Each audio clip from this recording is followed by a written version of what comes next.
Bonjour à tous, rebonjour, bienvenue dans cette nouvelle émission du JT Vu d'ailleurs.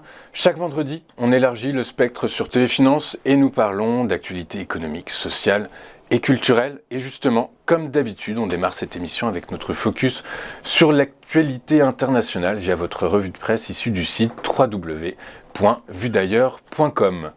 Et si l'Europe avait enfin pris la mesure de son inaction depuis plus de 20 ans à l'échelle mondiale? Depuis son entrée à l'OMC en 2001, la Chine, quant à elle, n'a cessé de grignoter des parts de marché dans le monde. Pour contrer l'hégémonie chinoise à travers le monde, la Commission européenne a présenté une stratégie pour mobiliser jusqu'à 300 milliards d'euros d'ici à 2027. Il s'agit pour l'UE de répondre aux nouvelles routes de la soie chinoise. Ce programme, baptisé Global Gateway, a pour objectif d'investir dans de nombreux secteurs d'activité tels que le numérique, la santé, le climat, l'énergie, et ce dans une optique de développement durable.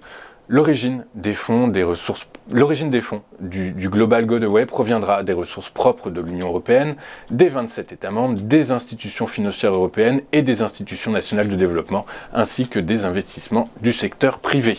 On marque une première pause et on se retrouve dans un instant.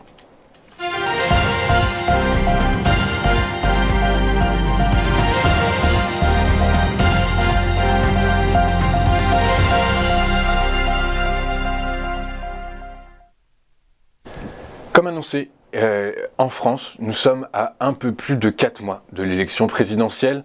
Fin septembre, les adhérents LR, les Républicains, ont opté pour un congrès où seuls les adhérents du parti voteront pour désigner leur candidat à la présidentielle. Une primaire opposait donc 5 candidats, Philippe Juvin, Xavier Bertrand, Valérie Pécresse, Éric Ciotti et Michel Barnier. Samedi dernier, c'est Valérie Pécresse qui l'a donc emporté. Et désormais, se pose la question de savoir si cette dernière pourrait faire gagner les Républicains à l'élection présidentielle. L'hypothèse est sérieusement envisagée dans son camp, alors qu'elle est affichée comme la principale rivale d'Emmanuel Macron, d'autant plus qu'un sondage ELAB paru mardi dernier la donne au second tour du scrutin, puis gagnante face à Emmanuel Macron. Pour ce faire, Valérie Pécresse doit se poser en candidate proche des Français et devenir Valoche, la fille d'à côté. Autrement dit, elle devrait se transformer en fille du peuple, mais au-delà de l'image, Valérie Pécresse met en avant sa féminité, qui selon elle est un atout indéniable dans cette campagne présidentielle de 2022. L'heure des femmes est venue, répète-t-elle. Nous le verrons bien. En tout cas, on compte aujourd'hui désormais 3 femmes dans la course à l'Élysée et peut-être bientôt une 4e, puisque Christiane Taubira pourrait présenter sa candidature. On marque encore une pause et on se retrouve dans un instant.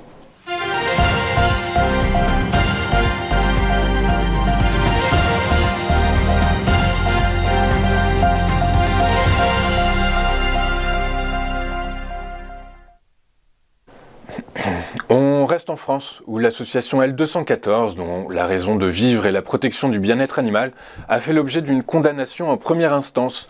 En effet, l'association, qui bénéficie de nombreux dons privés, avait diffusé une vidéo choc suite à une intrusion dans un élevage de lapins en Bretagne. Et contre toute attente, l'éleveur, c'est une première, a pu obtenir réparation en faisant condamner L214 par la Cour d'appel de Rennes le 30 novembre dernier. Dès lors, est-ce une bonne nouvelle pour le monde agricole? Ce jugement amènera-t-il un peu de sérénité chez les éleveurs? En tout cas, ce qui semble clair, c'est que l'avenir des poules, des canards et de tous les animaux de la ferme semble s'assombrir. Et ce, malgré l'émergence de la viande sans viande. Vivement les fêtes avec de la viande sans viande et du vin sans vin. On marque une petite pause dans ce JT de vudailleurs.com et on passe juste après à l'actu économique et sociale. A tout de suite sur Téléfinance.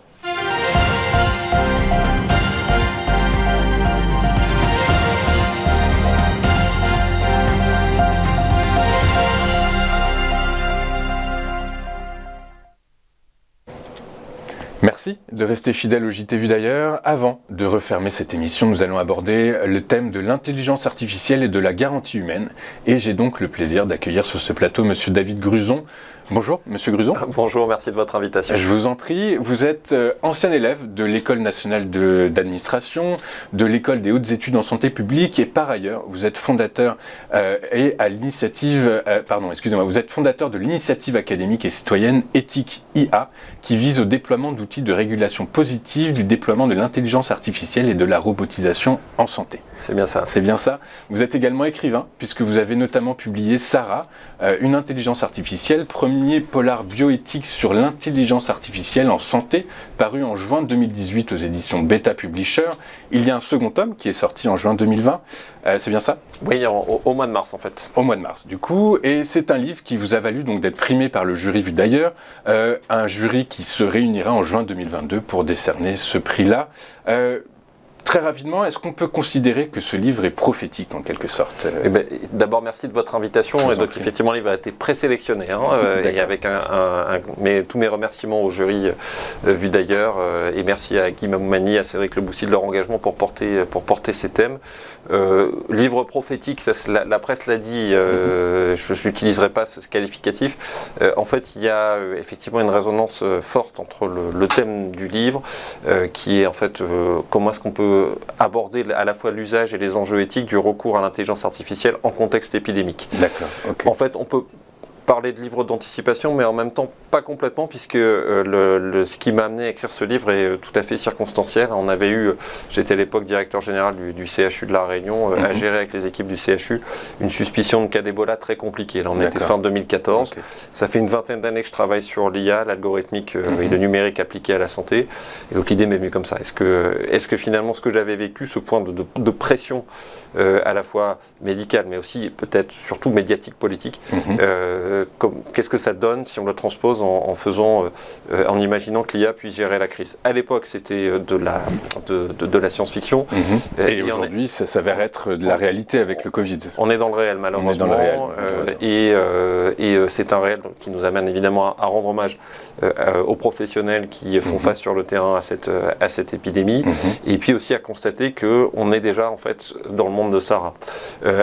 Avant même le Covid, j'imaginais dans le livre une IA capable de produire un vaccin pour répondre à la diffusion d'une épidémie. En fait, cette réalité est advenue dès juillet 2019, avec la première fabrication automatisée par IA d'un adjuvant au vaccin contre la grippe saisonnière. Donc on est dans ce monde-là, avec tout le potentiel d'amélioration de l'efficacité du système, notamment les essais cliniques virtuels, l'accélération de l'innovation thérapeutique, que ce soit Pfizer, BioNTech ou Moderna, les deux fabricants de cette innovation remarquable qu'est le vaccin ARN, ont évidemment mis en œuvre des essais cliniques humains, mais dans les deux cas, ces industries pharma ont communiqué sur le fait qu'elles avaient eu recours à des essais cliniques par IA dans la phase précoce pour accélérer l'innovation. L'innovation, du coup, alors effectivement, vous répondez partiellement à une question que je souhaitais vous poser. Quelles sont les applications de l'intelligence artificielle au secteur de la santé? Alors, elles sont nombreuses. Il y a une vraie révolution des cas d'usage. Ça va vite, ça se diffuse rapidement.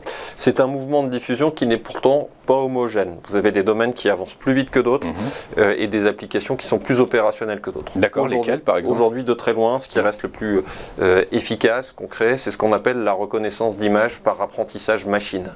Vous allez prendre une image médicale, un scan, un IRM, et vous allez reconnaître dessus, entraîner un algorithme à reconnaître le signe ou l'absence de signe de pathologie, avec des cas déjà très précis dans le diagnostic du mélanome, dans le diagnostic de la rétinopathie du diabète, ou alors, c'est une start-up française qui s'appelle Therapixel qui a mis au point une des meilleures solutions au monde d'interprétation d'images de mammographie. Et c'est une vraie révolution dans la prévention et le diagnostic du cancer du sein. D'accord. Donc, je rappelle en fait que dans votre livre est précisé et rappelé la notion de garantie humaine. Garantie humaine, notion qui a été reprise dans la loi de bioéthique de 2021, dont vous êtes le créateur de cette notion. Du coup, la garantie humaine, c'est quoi quand on l'applique justement à cette notion d'IRM? C'est finalement un médecin en chair et en os qui va contrôler la conclusion amenée par l'intelligence artificielle. Oui, c'est nécessaire. Alors c'est une résonance de plus entre cette fiction et le réel, mais cette fois une résonance positive. Donc il y a une idée que j'avais introduite dès le premier livre, cette idée qu'il faut avoir une garantie humaine, une forme de supervision humaine de l'IA, et à vrai dire avec l'équipe d'éthique IA, mais aussi dans le cadre des travaux du comité consultatif national d'éthique et du comité d'éthique du numérique, on a retravaillé cette notion notion et avec les collègues, dans le cadre du débat public, est émergée la réalité selon laquelle cette garantie humaine pourrait être un standard de régulation de l'IA. Alors, qu'est-ce que ça veut dire concrètement?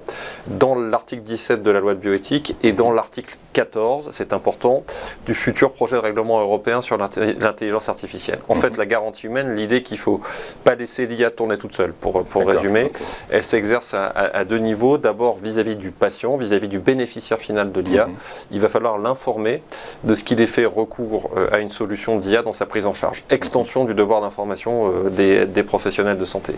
Et puis, deuxième élément, ce qu'on pourrait appeler une supervision humaine opérationnelle, c'est-à-dire qu'il va falloir avoir recours à des professionnels de santé, des représentants des patients et les concepteurs de l'IA, les innovateurs eux-mêmes, pour superviser l'IA de manière régulière dans la phase de conception et dans son application en vie réelle. On a déjà comme ça une dizaine de démonstrateurs de collèges de garantie humaine qui tournent, sur lesquels on travaille avec Ethikia, et le projet de règlement européen dont je parlais étend cette obligation de garantie humaine à tous les cas d'usage de l'IA. Donc vous voyez, cette idée qui partait de la fiction a été retravaillée avec d'autres, par d'autres, pour en faire un standard de régulation de l'IA dans tous ces champs d'application. Dans tous ces champs d'application. Et c'est une bonne nouvelle. C'est une bonne nouvelle. L'éthique, de toute façon, dans la recherche, c'est une bonne nouvelle, surtout appliquée à la santé. C'est sûr. Et cette éthique de la garantie humaine, c'est aussi une éthique de ce qu'on pourrait appeler la régulation positive. Vous êtes ici emmené vu d'ailleurs avec le regard tourné vers le monde tel qu'il nous entoure, cette révolution du numérique en santé a aussi un effet qui est de rendre beaucoup plus poreux entre eux les systèmes de santé. Justement, donc ça veut dire que ce serait un échange d'informations. Vous parlez de big data, en fait. On pourrait parler de big data. Et avec, évidemment, en France et en Europe, il faut avoir la claire notion que nous sommes l'endroit au monde où on a le niveau de protection juridique et éthique des données de santé qui est le plus fort. D'accord. Est-ce un frein, justement? Je vous coupe. Est-ce un frein, finalement? Exactement. La question est celle-là. C'est-à-dire qu'il faut trouver la bonne voie de passage, ne pas surréglementer dans un contexte déjà très protecteur avec le règlement général sur la protection des données, parce que si on surréglemente, en fait, on aboutira à l'effet paradoxal qui est d'inciter les patients français, les professionnels de santé français, à aller se faire soigner ailleurs, ou se tourner vers des solutions numériques accessibles à distance par des objets numériques et conçues dans des cadres moins éthiques que d'autres. Il faut créer ce cadre de régulation éthique positive. C'est ce que permet la garantie humaine de l'IA. Vous voyez, c'est pas du tout un bloqueur du développement de l'innovation. Une fois qu'on a respecté ce socle exigeant du RGPD, on s'ouvre à l'innovation plus facilement peut-être que ce qu'on a l'habitude de faire en contexte français où on réglemente beaucoup. On avance vers l'innovation, mais sous la condition d'informer les utilisateurs, les bénéficiaires finaux, les patients, et de superviser régulièrement cette IA. Ce qui est déjà un peu le cas. La RGPD, c'est une notion qui existe depuis déjà plusieurs années. Oui, bien sûr. Il faudrait la renforcer, en fait, c'est ça que vous dites? Ou informer, on est plus au niveau de l'information du patient? Oui, on est le système, le droit de la garantie humaine tel qu'il se met en place avec ces deux composantes, information du patient et supervision opérationnelle par des professionnels de santé. C'est plutôt, non pas une condition préalable, mais une manière de réguler au fil de l'eau l'innovation pour pouvoir la soutenir et la superviser. Et en fait, c'est là où on touche le point fondamental de la régulation de l'IA, c'est que l'IA n'est pas une matière fixe, statique. De plus en plus, elle incorpore des éléments d'apprentissage automatique, ce qu'on appelle le machine learning. Elle évolue dans le temps, elle apprend de ces traitements de données, donc il faut la superviser de manière régulière. Il n'est pas question de demander d'avoir une personne humaine au-dessus d'un algo H24. Par contre, il faut repérer les points critiques, les moments où ça compte. Je comprends. Ça m'amène une question. Donc vous dites que finalement c'est l'agrégation d'énormes quantités de données qui permettent à des algorithmes finalement de déterminer, finalement d'en tirer des conclusions.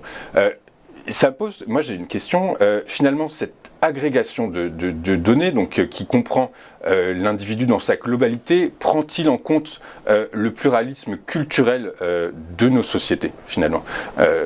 Est-ce que le général peut s'appliquer aux particuliers? C'est une question absolument majeure. C'est un des risques éthiques intrinsèques à la logique algorithmique. C'est que vous comprenez bien que l'IA prend des orientations ou prend des décisions sur la base de programmes algorithmiques informatiques basés fondamentalement sur la loi du plus grand nombre. Et la loi du plus grand nombre, elle est par construction bonne pour la très grande majorité d'entre nous, mais elle peut générer des effets collatéraux plus péjoratifs pour un individu ou des groupes d'individus déterminés. Donc c'est ça un des enjeux clés, et je pense qu'on le mesure encore plus dans ce contexte épidémique, et Sarah permet de voir ça, ce point de tension entre l'intérêt de l'individu et l'intérêt du collectif, le risque d'écrasement de la personne par rapport à cette logique un peu collectiviste algorithmique. Pour autant, ce risque-là qui est réel n'est pas suffisant pour fermer les portes, pour bloquer l'innovation. Simplement, il faut, et ça aussi je sais que vous y êtes attaché ici, avoir cette culture du sens critique, le recul, ne pas fermer les yeux devant ce processus, ne pas être d'une certaine manière aveuglé, mesmérisé, parce que tout l'IA va nous apporter de bien, et finalement on ne verra plus les effets collatéraux négatifs. Donc ça veut dire qu'il faut se contraindre à voir, se contraindre à regarder, à superviser, selon des protocoles, des méthodologies, des labellisations précises. C'est ce sur quoi on travaille avec Ethikia, et le fait que le sujet soit endossé en France, en Europe, et au niveau mondial, puisque la notion de garantie humaine de l'IA en santé a été reprise dans la recommandation générale de l'Organisation mondiale de la santé qui a été publiée au mois de juin. L'UNESCO vient de donner d'ailleurs à la notion de régulation humaine dès le départ une portée plus globale encore. Et bien écoutez, c'est aussi un appel au dialogue multilatéral sur ces questions. Mais il y a un enjeu d'humanité profond derrière. Profond, mais alors justement, ça allait être une de mes questions, mais vous y répondez. Il n'y a pas finalement de différence. L'éthique est la même, que ce soit aux États-Unis. Il y a des différences, notamment sur ce point clé, de la garantie humaine. sur ce point clé de l'importance relative qu'on accorde à l'individu et au groupe. Et vous voyez bien que le système de valeurs peut être différent. Quand on regarde vue de Chine, vue d'Asie, on va avoir plutôt un regard partant du groupe d'abord. Nous, on va avoir plutôt une médecine de la personne, du colloque singulier entre le médecin et son patient. Après, il ne faut pas caricaturer cette polarité. On est capable aussi d'attention au collectif en France, en santé publique, la vaccination. Mais il faut trouver la bonne voie de passage. Et là, c'est un appel à construire des systèmes forts de régulation. La France et l'Europe peuvent être pilotes, le sont en fait. Le RGPD a montré le cap à suivre sur la protection des données, d'autres pays ne le respectent pas, mais ça a été créateur de valeur et de sens. Et je crois vraiment, c'est ce qui se passe. En fait, sur la garantie humaine de l'IA, que ce système d'ouverture à l'innovation, mais de régulation dans la conception et dans l'application en vie réelle de cette révolution technologique qu'est l'intelligence artificielle, c'est le cap à suivre et l'Europe et la France montrent le chemin, c'est une bonne chose. Ok, super. Je vous remercie Monsieur Gruson d'avoir été avec nous. Je rappelle que vous êtes fondateur de... Alors c'est une société, Ethikia, c'est un club, c'est un think tank, c'est une initiative qui a été engagée sur le terrain académique en 2017, qui est devenue une société en juillet 2019 pour proposer des méthodologies d'accompagnement, parce qu'on avait cette attention à entrer dans l'opérationnel pour construire ces méthodos de garantie humaine, et c'est le bon vecteur. Il faut être branché sur ces mécanismes d'innovation, et pour être branché sur les mécanismes d'innovation, il faut être au contact des acteurs industriels qui la fabriquent, en lien avec les écosystèmes académiques, éthiques, dans lesquels ils évoluent. Ok, super. Merci beaucoup d'avoir été avec nous. Ainsi s'achève ce JT de Vue d'ailleurs. Rendez-vous vendredi prochain pour le prochain numéro, le dernier avant la trêve estivale. D'ici là, je vous invite à consulter le site vuedailleurs.fr et tvmedia.fr. Merci à tous et à toutes pour votre attention. Bonne fin de journée. Au revoir.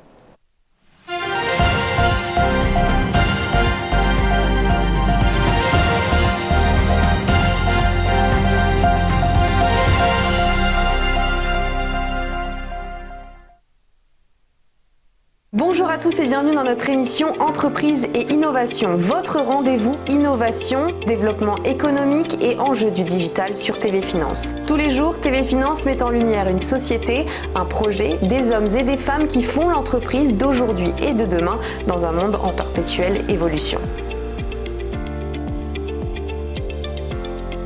Pour y participer, contactez-nous sur tvfinance.fr.